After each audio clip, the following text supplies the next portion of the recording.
How's it, everybody? Welcome back to another video. In today's video, we're going to cover Newcastle versus Wolves, the season ticket fiasco. We'll wrap up the Premier League's weekend and we'll finish up on Newcastle versus Barcelona. Newcastle eventually have their first win of the season, a comfortable 1-0 victory against Wolves at home at St James's Park. It wasn't all smiles before kickoff because it was confirmed that Johan Visa has got a knee injury that he picked up on international duty with DR Congo. Newcastle's new £55 million number 9 is due to miss about 7 games of football, and we'll only see him back return to training after the next international break. It is disappointing news considering how good Visa's injury record was before joining Newcastle, but that meant Newcastle had to start their record signing Mick Voltemade, the German international who joined right near the end of the transfer window. Going into the game, Newcastle were looking for their first victory of the season. We were languishing down the foot of the table and we desperately needed to get the 3 points. But it was Wolves who started the game more brightly. Nick Pope called into action early on, having to make 2 crucial saves against Wolves. But after that, Newcastle seemed to grow into the game, particularly because we now had a target man up front for the first time this season. Someone that could hold the ball up, lay the ball off, and just take that pressure off of the attacks. And the first glimpses of Voltemade were very positive, very encouraging. He does seem to like to want to come slightly deeper, show for the ball, bring other players into play. These are things we knew about him, and it was encouraging to see him actually do it. And on the half-hour mark, his moment arrived. A brilliant cross from the right from Jacob Murphy. Voltemade at the back post, heading the ball in. Voltemade did say after the game in an interview that Murph told me to be ready for crosses, so it came to me beautifully. And yeah, absolutely brilliant. 1-0 up. And then towards the end of the first half, Jacob Murphy had another goal disallowed for Harvey Barnes being onside. Voltemade playing a nice through ball to Barnes. Barnes crossing it in from the left, but unfortunately he was offside. And then in stoppage time, for me, the man of the match, Sandro Tonali, hit the post with a thunderous shot, the ball ricocheting, unfortunately, away from the goal line. And in the second half, Newcastle seemed to be a little bit less attacking, wanting to conserve their 1-goal lead. Voltemade came off after 65 minutes, replaced by William Asula. I think it's going to be important to manage Voltemade's minutes, seeing as he's our only real class striker, and due to Visa being out and Asula not being ready, Howe is going to have to manage his minutes definitely. Nick Pope didn't have a save to make in the second half, so Newcastle marshalled the defence really well, really controlled the tempo of the game. It would have been nice to have the comfort of a second goal, but I think Newcastle really went for that in the end of the first half. The second half was purely about, we'll keep what we have, and Wolves never really challenged the goal after that. So a vital 3 points. Thankfully, no injury concerns after the game as well. It's seen Newcastle jump up the table into 10th place after match day 4. A couple of things from my side. One is Jacob Murphy starting the game on the right instead of Anthony Elanga. That might just be because Murphy is more prone to crossing. Elanga's more about using his pace and cutting inside. But it's going to be interesting to see how that battle for the right wing or right midfield spot plays out over the course of the season. And then I have to just give props up to Tino Livramento. The guy can play left back, right back. His energy and his touch is unbelievable. We have to tie him down to a new contract. Man City are crying out for a right back and are definitely going to be sniffing around. So let's learn from previous issues on contracts and tie down our best players ASAP. Moving on to some breaking, disappointing news. Newcastle have today confirmed that they've cancelled 103 season tickets. And the reason for that is due to breaching terms and conditions. So what's happened here is due to the clamour for tickets for Thursday night's Barcelona game, there was a huge amount of scrutiny last week when it came to light that the club had allocated 45 tickets to a private school up in Dundee, Scotland. And then on top of that, the news about over 100,000 people in a queue waiting to get tickets. And what the club are now saying is that the club have cancelled a batch of season tickets that were originally sold to a number of tour organisers back in the 2015-2016 season. The club did go on to say that they'd cancelled third-party ticket providers shortly after the new owners came in 2021. However, because there was no formal contract in place with these tour groups, the continued use and unauthorized resale of those 103 tickets had not been detected until recently being last week.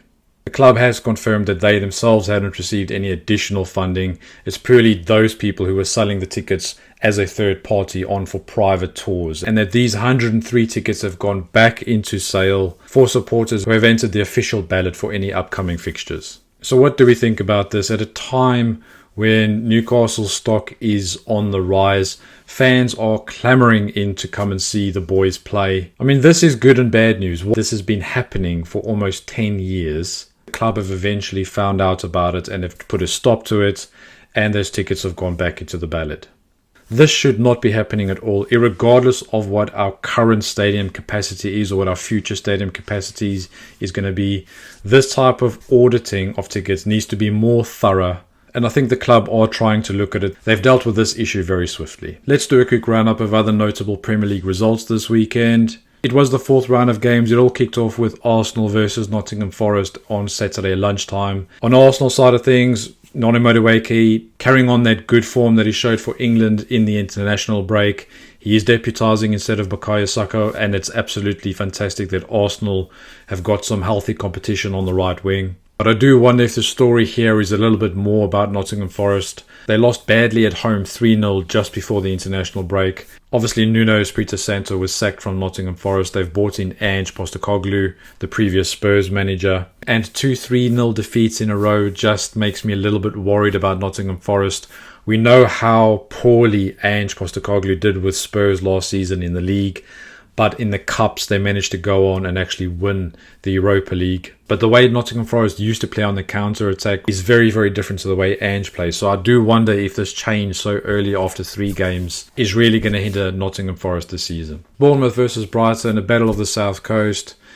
Bournemouth coming on top here. Semenyo with another goal. How another team didn't snap him up in the transfer window, I have no idea. But kudos to him. He signed a contract extension with Bournemouth and he's picking up where he left off last season. A bore draw, Crystal Palace and Sunderland. Sunderland have made a worryingly strong start to the season because Crystal Palace are no pushover.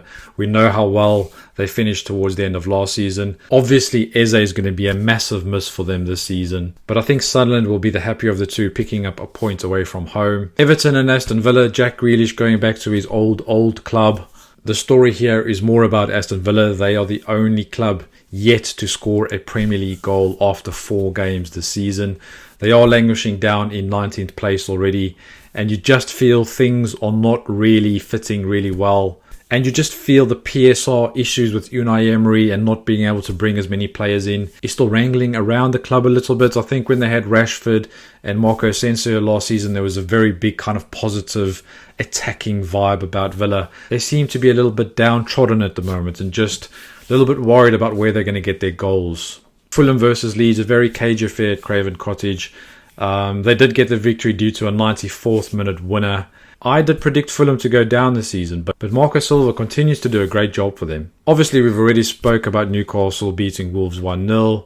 West Ham versus Spurs, a London derby. This was all about the second half of the game. Again, Graham Potter seemed to be biting his nails on the sidelines there.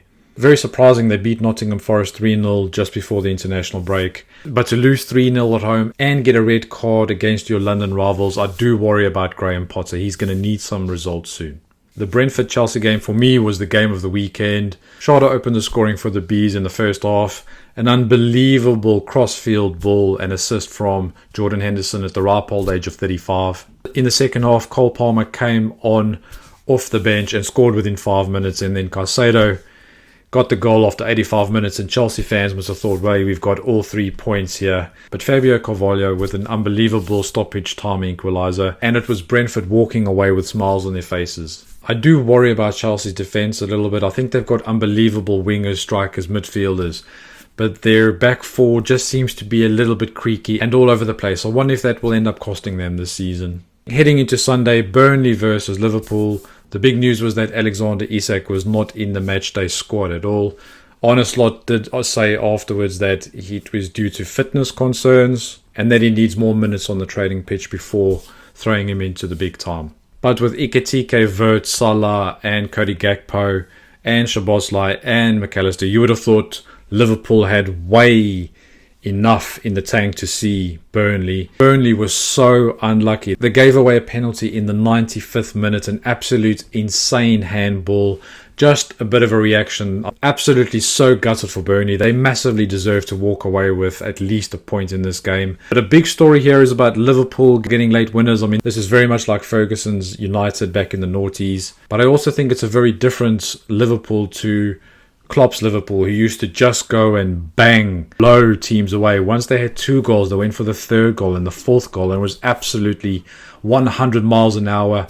Slot seems to be a little bit more pragmatic in his approach. It's probably why they went and spent £130 million on a striker. It's going to be interesting to see if this continues happening with Liverpool. And then the box office match on Sunday was the Manchester derby. Did anyone really think Man United were going to lay a glove on Man City? Erling Haaland proved again why he is the Premier League's most lethal striker. But it wasn't the Norwegian who opened the scoring. It was Phil Foden back in the starting lineup. It's going to be great to eventually see him rediscover his form, which saw him win the Premier League Player of the Season 2 seasons ago. And it would be good to see him get back to that form to give Tuchel a little bit of a headache for the England squad. But in the second half, lethal finishing by Haaland.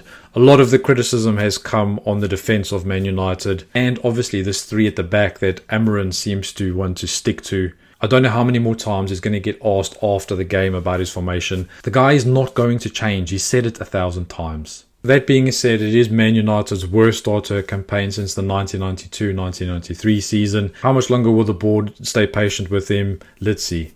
But that's a wrap and a roundup of matchday 4 of the Premier League. If you would like for me to continue doing a roundup and a summary of the Premier League games, please do let me know in the comments. But let's finish up on Newcastle versus Barcelona. So all of the effort Newcastle put into last season in terms of qualifying for the Champions League will result in a home tie against the Catalan giants Barcelona at home, St James's Park, Thursday under the lights. What a mouth-watering tie. We've already spoken about the clamour for tickets, but this is going to be unbelievable. We know War Flags are planning something unbelievable. There was 100 volunteers that went to St James's Park on Sunday to start preparing all the tifos and the flags. And that noise that the Geordie fans are going to welcome the Barcelona players to is going to be unbelievable. Let's talk a little bit about what we expect or how we think the game's going to go. This very much has the feel about the PSG game a couple of seasons ago, where we absolutely blew them away. Do I think that's going to be the same tactic? 100% yes. I think Eddie Howe is going to say to them, get after them. As soon as that first whistle goes, let's not let what happened against Wolves, where in the first 10 seconds our keeper is having to make a massive save. We have a nice 4 days rest for the guys to charge their batteries up and go and give absolutely everything on Thursday night. I do think Howe is going to need to manage the minutes of the players. We know that Visa's injured. Voltemada will not be able to play 90 minutes of every single Champions League game and 90 minutes of every single Premier League game. So maybe he's going to go for it in the first half, try and get 2 goals, and then maybe start gearing down slightly in the second half. But this is what it's all about. Newcastle versus Barcelona in the Champions League. Please do give me your score predictions in the comments below. Barcelona warmed up for the game with a 6-0 victory over Valencia yesterday. It's going to need a mammoth effort from every single one of our players, but I truly believe we can get a result on Thursday night. But that's it for this video. Thank you very much. Please do give us a like and subscribe, and don't forget,